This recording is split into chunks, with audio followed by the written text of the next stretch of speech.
We've been to New York, Boston, and Washington, D.C., and I think we've got it finally figured out because we're here in sunny Florida, Port Charlotte, spring training facility of the Tampa Bay Rays, and I'm getting ready to interview manager Joe Maddon.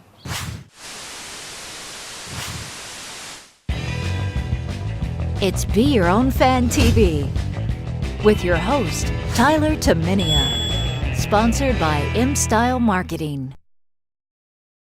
Well, look, my dad and I always used to have catches all the time, right? It was like a special thing that, well, most of it probably to work on my mechanics, and my arm was too low and my wrist was too tight. But, you know, there's something that happens when you have a catch with somebody. Sure. You know, it's that unspoken language. Right. What does a catch mean to you, and when's the last time you had one? Really? See, I've had a bummed out arm for a couple of years now. Stop. And it really, so I haven't been throwing for the last couple of years. And when I did, though, I used to love to play catch. And you talk about with your dad. I mean, I did that with my dad. My dad used to come home, he was a plumber. And my dad would come home from work, he'd be tired and dirty, whatever, but we'd always go outside and play catch. And for as long as I wanted to, he would always be there for me. So just a lot like the movie Field of Dreams. Yeah. When you see when Pop comes back and they play catch on that field, believe me, vicariously I could really appreciate that, because that's what it was to me. My dad coming home dirty and tired, but always able to play catch with me. Yeah, that's great. Yeah, right. Well, so now you got to lead the troops, right? I mean, you're a manager, right? So you have to be very inspiring and always be upbeat and positive. After you have like a crushing loss, right? How do you get your mindset?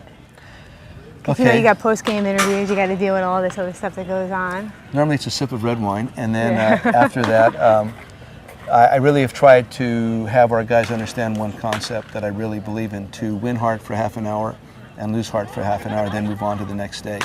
When I was with the Angels and when I first began in the major leagues, too many times I'd see guys carry that loss all night and into the next day, and then I thought it would always impact how we played the next day, or maybe for the next 2 or 3 days. So for me, regardless of what happened the day before, it's really important to file it and move on. It's not like the other sports. We play every day, and when you play every day, you cannot, you can't carry negativity with you at all. It will eat you alive.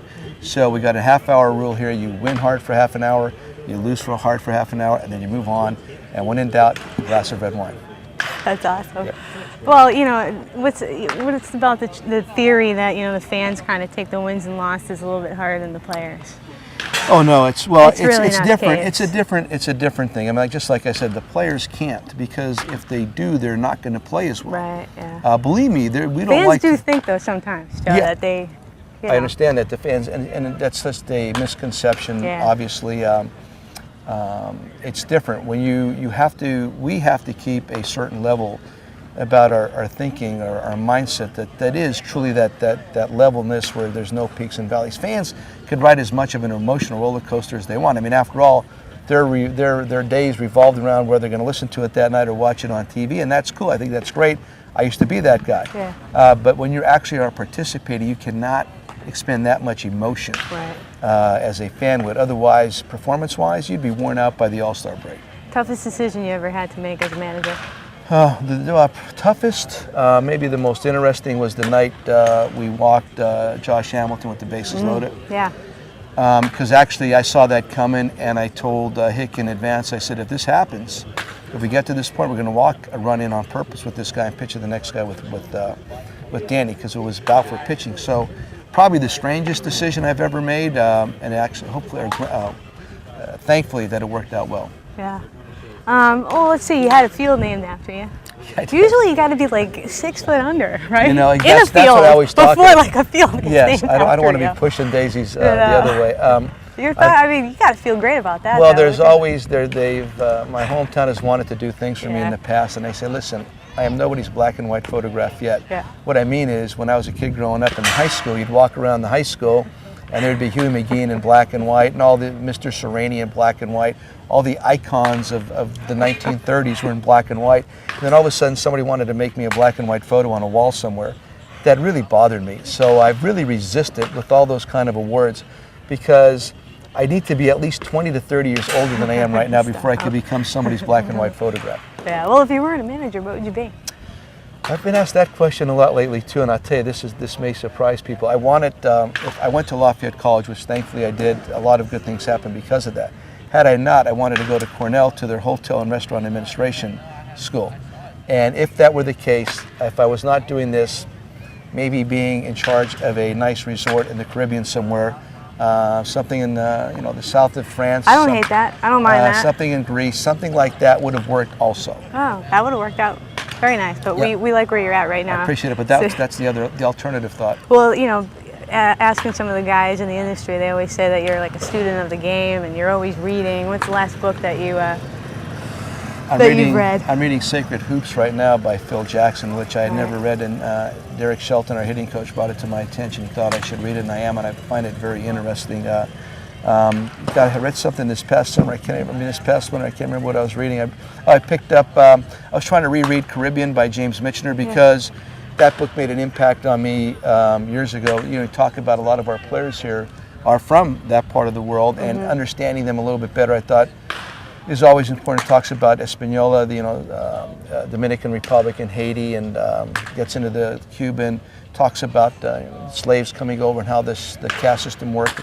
So I've always found that interesting. So I've not got into that deeply enough yet, but I find Caribbean very interesting. All right, so we talked about wine. We have to. Okay. All right, so you tell me, what's the best wine that complements a hot dog? Woof. Best wine that would complement a hot dog. Yeah, I would say, let's go for something good for a hot dog. Yeah. You got to go with something, because first of all, I do love hot dogs.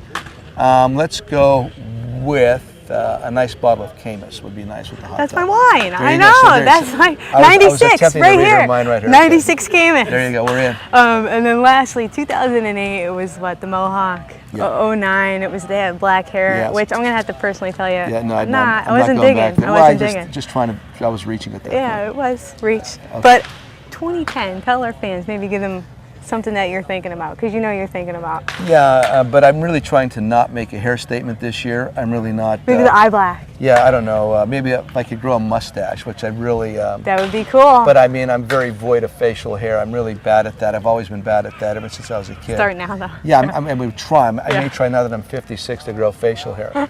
But whatever it takes at that moment, something's going to move me. Yeah. I try to stay open to what's happening now. You saw our new sign for this year. What's important now? Win, get it. Yep. So that's. I want to stay in the present tense as much as possible. I'm on a new workout regime, a little more new diet with a dietitian, that kind of stuff. So I'm playing those kind of mind games with myself this year. Awesome. Well, thanks for doing this. We appreciate Always it. my pleasure. Thank you. Bye. As you can see, the field is empty, the players are gone, and Joe Maddon is back in the clubhouse getting ready for the game. We're heading over there too. Goodbye from Port Charlotte.